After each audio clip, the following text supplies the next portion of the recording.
বৃষ্টির কি আর শেষ নেই? সকাল থেকে এমন ভাবে পড়ছে যেন আকাশটাই ফুটে হয়ে গেছে। আমার এই কচু পাতার ছাতাটাও গেল। দূর চাই, এর চেয়ে আমার এই কাকের বাসার মতো চুলই ভালো।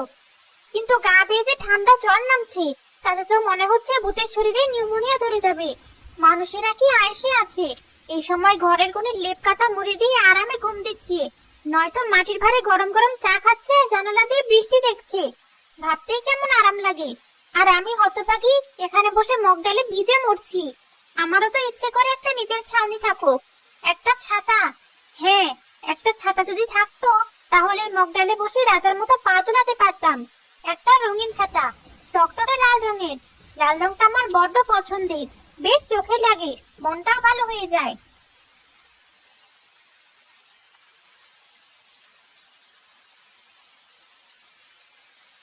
রবীন্দ্রনাথ যথার্থই লিখেছেন, এমন দিনে মনটা সত্যিই কেমন উড়ু উড়ু করে। এই লাল ছাতাটা গত সপ্তাহে হাট থেকে কিনেছিলাম। বউ তো কি বকাবকিটাই না করলো, বললো এত বড় আর এমন টকটকে লাল রঙের ছাতা কে ব্যবহার করে। কিন্তু এখন বুঝতে পারছি জিনিসটা কত কাজের। মস্ত বড় ছাতা, গায়ে এক ফোঁটা জলও লাগছে না। ওই তো আসছে একটা, কি আয়েশ করে আসছে দেখো। মাথায় আবার একটা লাল রঙের ছাতা। আমার এখানে বৃষ্টিতে ভিজে হাড় কাপড়ে ধরে গেল, আর ওদিকে উনি ছাতার তলায় বসে রসিকতা করছেন। দাঁড়াও, তোমার সব রসিকতা আমি বের করছি। এই ছাতা আজ আমার চাই চাই।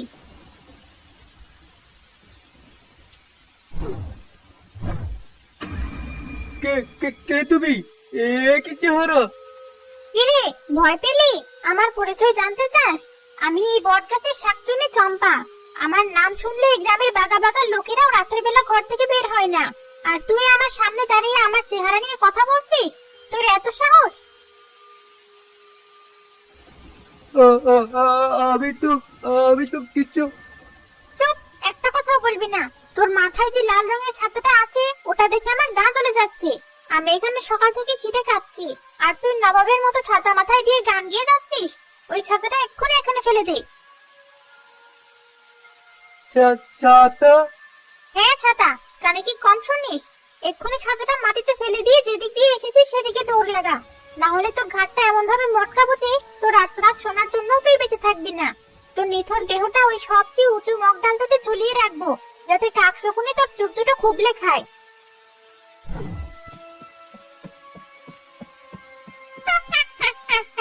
পালা পালা হতভাগা, মানুষ ভয় পেলেই শান্তি।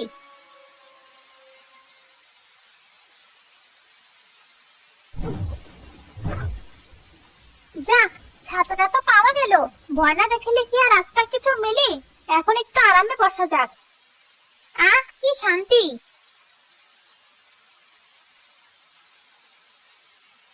দেখেছো রে নির্মা, আবার সব জিনিসের দাম বাড়লো। তেল, ডাল, চাল কিচ্ছু বাদ নেই। মাসের 15 তারিখ আসতেই পকেট ঘরের মাঠ। এভাবে চললে সাধারণ মানুষ বাঁচবে কি করে? ওসব কথা আর বলো না, শুনলে মেজাজটা আরো খারাপ হয়ে যায়। আমি তো আজকাল বাজারের দিকে যেতেই ভয় পাই।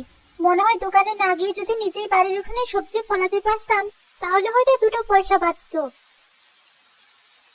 মা, আমার আর অঙ্ক করতে ভালো লাগছে না। এই বৃষ্টিতে কি কেউ অঙ্ক করে? আমার মনটা কেমন উড়ো উড়ো করছে। উড়ো উড়ো করছে? কোথায় উড়ে যেতে যাচ্ছে আবার মেয়ের মনটা? আমার আজ একটা খুব ভালো জিনিস খেতে ইচ্ছে করছে। যদি তুমি এনে দাও তাহলে আমি এক ভাষায় 10টা অঙ্ক করে ফেলবো। তাই নাকি? কি এমন জিনিস শুনি? যদি আমার সাধ্যের মধ্যে থাকে তাহলে নিশ্চয়ই এনে দেবো। আমার খুব গরম গরম ঝাল ঝাল চিংড়ি মাছের খিচুড়ি খেতে মন চাইছে। সাথে থাকবে মুচমুচে পেঁয়াজু আর বেগুন ভাজা। মা, তুমি কি বানিয়ে দেবে? চিংড়ি মাছের খিচুড়ি? কিন্তু মা, চিংড়ি মাছের এখন যা দাম, গত সপ্তাহে বাজারে গিয়েছিলাম, আগুন দাম একেবারে। সে নিয়ে তুমি ভেবো না। তোমার মনে আছে গত মাসে তুমি বোনাস পেয়েছিলে? সেখান থেকে আমি কিছু টাকা আলাদা করে রেখেছিলাম, আর সেই টাকা দিয়ে কয়েকটা বড় গলদা চিংড়ি কিনে ফ্রিজে রেখে দিয়েছিলাম। ভেবেছিলাম কোনো একদিন বিশেষ উপলক্ষে রান্না করব।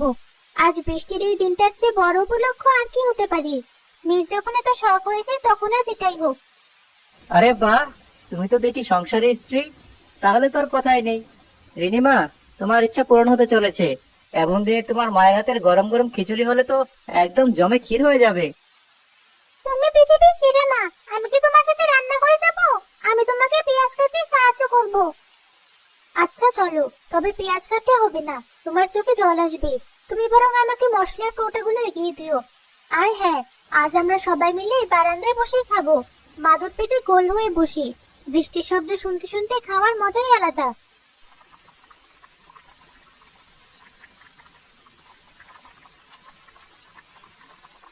মা, তুমি এত সুন্দর রান্না কিভাবে করো? তোমার খিচুড়ির গন্ধটা পেলেই আমার খিদে দ্বিগুণ হয়ে যায়। রান্নার আসল মশলা হলো ভালোবাসা আর যত্ন মা। মন দিয়ে আর ভালোবাসা দিয়ে রান্না করলে যে কোনো সাধারণ খাবারও অসাধারণ হয়ে ওঠে। আর আমার খিচুড়ির একটা গোপন রহস্য আছে, যেটা আমি আমার মায়ের কাছ থেকে শিখেছি। কি রহস্য মা? আমাকে বলবি? আমি কাউকে বলবো না। আচ্ছা বলছি, শোন। আমি খিচুড়িতে সব মশলার সাথে সামান্য পোস্ত বাটা আর নারকেলের দুধ দিই। এতে খিচুড়িটা খুব নরম আর মোলায়েম হয়ে যায়। আর নামানোর আগে 1 চামচ খাঁটি ঘি আর ভাজা জিরার গুঁড়ো ছড়িয়ে দিই। এতে এমন একটা সুবাস বের হয় যে পাড়া শুদ্ধ লোক টের পেয়ে যায়। রান্না শেষ। রিনি, এবার বারান্দায় গিয়ে মাদুরটা ভালো করে পেতে দাও। আর তোমার বাবাকে ডাকো, আমি খাবার নিয়ে আসছি। জলের গ্লাসগুলো নিয়ে এসো। ঠিক আছে মা, তাড়াতাড়ি এসো কিন্তু। আমার পেটের ভেতর ইঁদুর গুলো আর দৌড়াদৌড়ি করতে পারছি না, এবার কুস্তি লড়তে শুরু করেছে।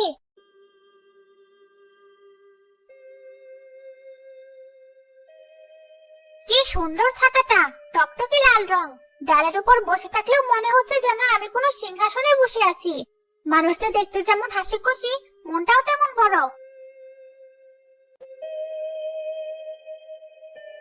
উফ, এই গন্ধটা কোত্থেকে আসছে? সকাল থেকে পেটে 1 ফোঁটা জলও পড়েনি। এ তো মনে হচ্ছে খাঁটি ঘি আর ভাজা মশলার গন্ধ, সাথে ভাজা চিংড়ি মাছের এমন তীব্র গন্ধ। আমার তো মাথা ঘুরছে। যেভাবেই হোক, এই খাবারের উৎস আমাকে খুঁজে বের করতেই হবে।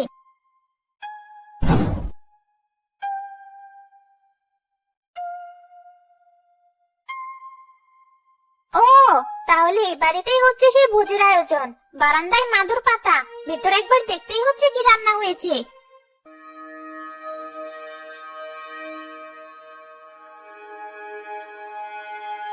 ওরে বাবা, এ কি এত খাবার!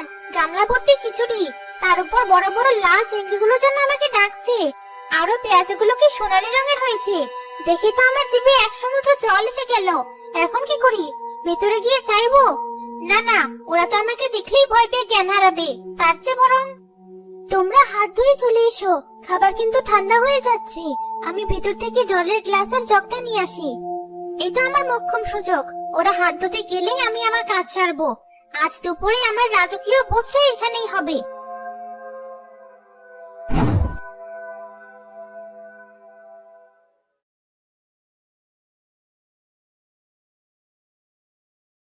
মা, এ কি খাবার কই? এখানে তো একদম ফাঁকা। তুমি কি আমাদের সাথে মজা করছো? খাবার কি ভেতরে নিয়ে গেছো? মজা করবো কেন? এই তো আমি নিজের হাতে এখানে সব রেখে গেলাম। গামলা থালা সব কোথায় হাওয়া হয়ে গেল? আশ্চর্য ব্যাপার তো, বাড়িতে তো আর কেউ নেই, তাহলে কে এলো আর এত তাড়াতাড়ি? আমরা তো মাত্র অল্প সময়ের জন্য ভেতরে গিয়েছিলাম।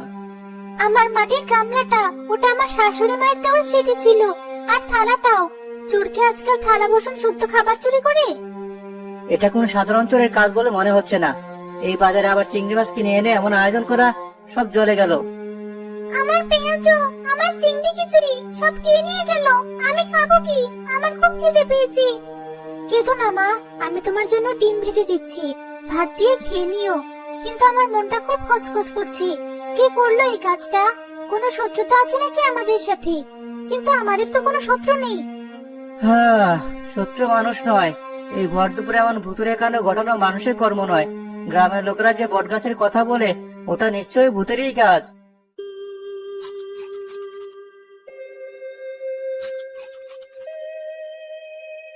কি স্বাদ, কি অপূর্ব রান্না! এমন খিচুড়ি আমি আমার ভূত জীবনেও খাইনি। মহিলাটার হাতের রান্নাটা তো অনেক ভালো। পেঁয়াজগুলো কি মুচমুচে, আর চিংড়িগুলো যেন অমৃত। পেটটা একদম গোল হয়ে গেছে। আজ আমার ভূত জীবন সার্থক।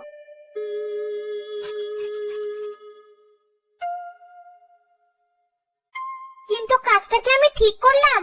ওই ছোট্ট মেয়েটা রিনি কত শখ করে খাওয়ার জন্য বসেছিল, আমি তার মুখের খাবার কেড়ে আনলাম। এটা তো মহা অন্যায়।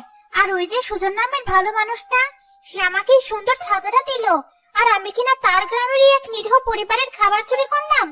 ছি ছি চম্পা, তুই এত লোভী আর নীচ হয়ে গেলি কবে থেকে? এই ছাতাটা হলো দয়ার প্রতীক, আর আমি এই দয়ার প্রতিদান দিলাম চুরি করে?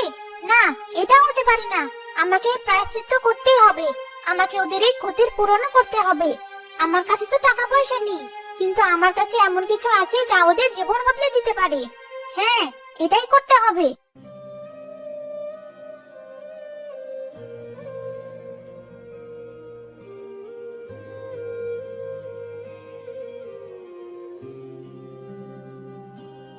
মা, দুটো মুড়ি খেয়ে নে। এভাবে খালি পেটে থাকলে শরীর খারাপ করবে তো। আমার খেতে ইচ্ছে করছে না মা।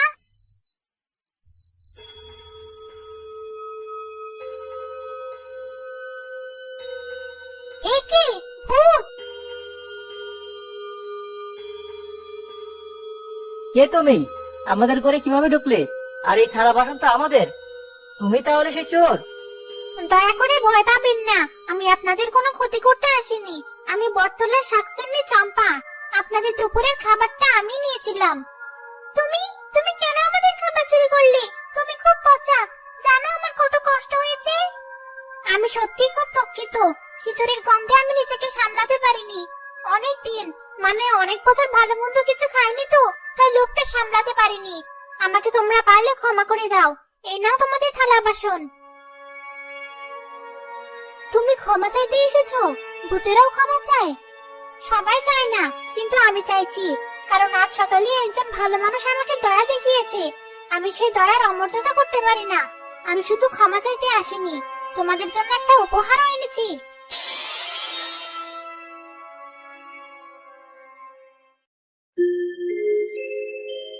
এগুলো কি? এই পুরোনো দিনের হাড়ি কড়াই দিয়ে আমরা কি করব? আমাদের ঘরে তো হাড়ি আছে।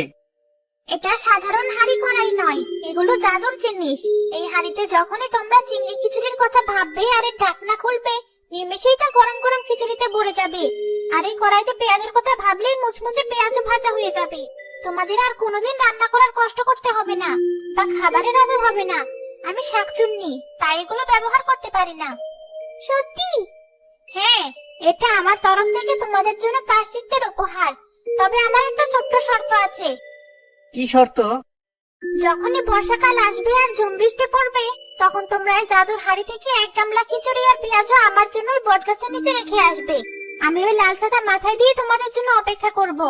আমার আর কোনোদিনও যেন কারো খাবার চুরি করতে না হয়। এ আর এমন কি শর্ত? অবশ্যই দেব। তুমি তো আমাদের বন্ধু হয়ে গেলে, তোমার জন্য খাবার নিয়ে যেতে আমাদের খুব আনন্দ হবে।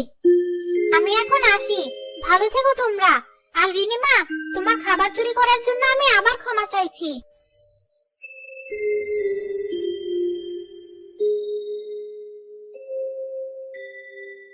ব্যাপারটা কি? আমি স্বপ্ন দেখছি নাকি সত্যি? নার্গিস, আমাকে একটা চেপি কাটো তো।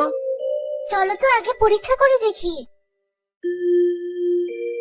জাদুর হাড়ি, যদি তোমার মধ্যে সত্যি কোনো জাদু থাকে, তবে আমাদের গরম গরম চিংড়ি খিচুড়ি দাও।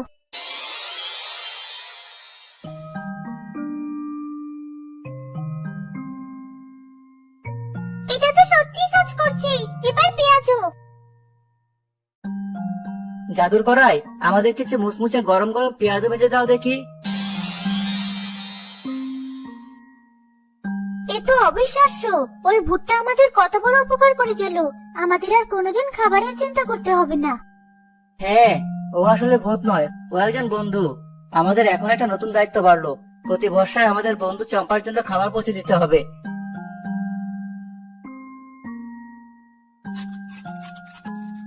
বাবা, কি মজা! চলো আমরা এখন সবাই মিলে আবার খাই। আর কাল যখন আবার বৃষ্টি হবে, আমি নিজে গিয়ে শাকচুন্নির জন্য খাবার দিয়ে আসবো। আর ওকে আমার গল্পের বই থেকেও একটা গল্প পড়ে শোনাবো।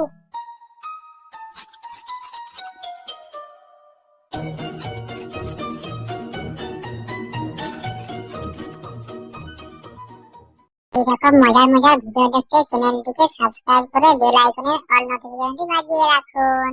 Bye bye.